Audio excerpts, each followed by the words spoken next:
The World Health Organization has set a target of reducing salt intake globally by 30% by the year 2025. Why? Because many people consume too much salt, and it may lead to chronic diseases like hypertension.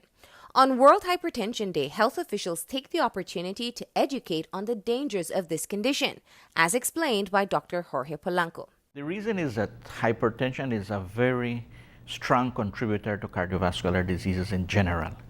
By that we mean complications of hypertension such as heart attacks, strokes, and of course at the end of the day, when those diseases are not managed properly, we have kidney failure, which is nothing new to Belize. Hypertension is when the pressure of the blood being pumped through the body is higher than it should be. The chronic condition is one that is often called a silent killer, as many are unaware of the signs and symptoms and only find out when they develop complications. Unfortunately, the strain on the system, if it remains undetected, can very well lead to death. What are the typical causes as to why one person would develop hypertension? There are multiple reasons. One of them, for example, is a poor diet. And I will repeat again because that is a theme, an excessive consumption of salt, which we know. The World Health Organization has estimated in 2017, the report of 2017, that of the 40 million of deaths due to chronic diseases, 22 million were related to cardiovascular diseases.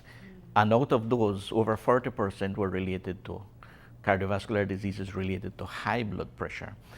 We know that smoking plays an important role. As I said earlier, the lack of physical activity, obesity. There is there is a role in the genetic component, but that would be to a minor level. Globally, there is a campaign to know your numbers, but in Belize, our focus is on reducing sodium intake. Nutritionist with the Ministry of Health, Robin Daly, explains. Sodium is the actual element. Salt has in sodium.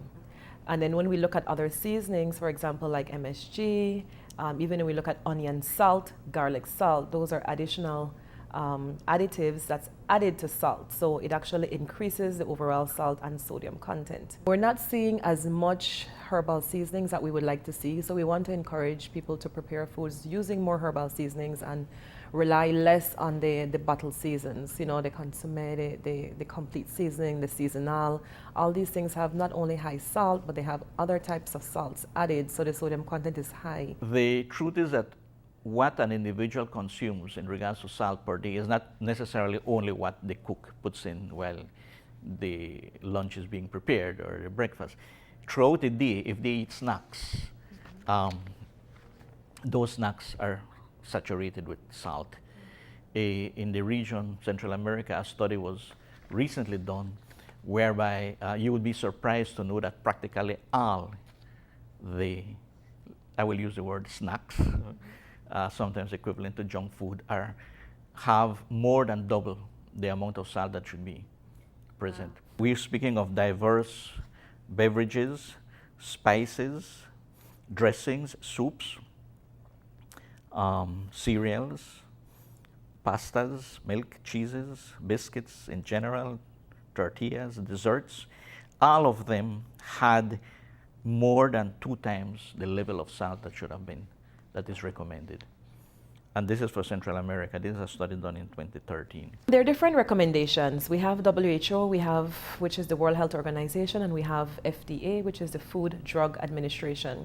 And they give different recommendations, but the general recommendation, I'll just generalize. It's about having about 3/4 or 0.75 teaspoon. So it's a little bit less than a teaspoon of salt per day we're recommending. The goal is to encourage Belizeans to use less than 1 teaspoon of salt and use more natural foods to flavor. As a start, the Ministry of Health and PAHO are working with 40 street vendors in Belize City to teach them how to use less salt in their own food preparation. Telling people just use less salt will not work. So we have to show them, and we have to do demonstrations, encouraging them to prepare foods and cook foods using less salt and adding more natural flavoring. The natural flavoring, there is a certain way you prepare your natural seasonings to make it come out in the food and not really make the food very bland. So just having someone show the basic preparations and also what type of seasonings you can mix with certain foods to make them more tasty is what we want to do and where we want to go with that. We can't tell people to cut salt out of their diet completely, but just have less is the recommendation. Reduce sodium intake.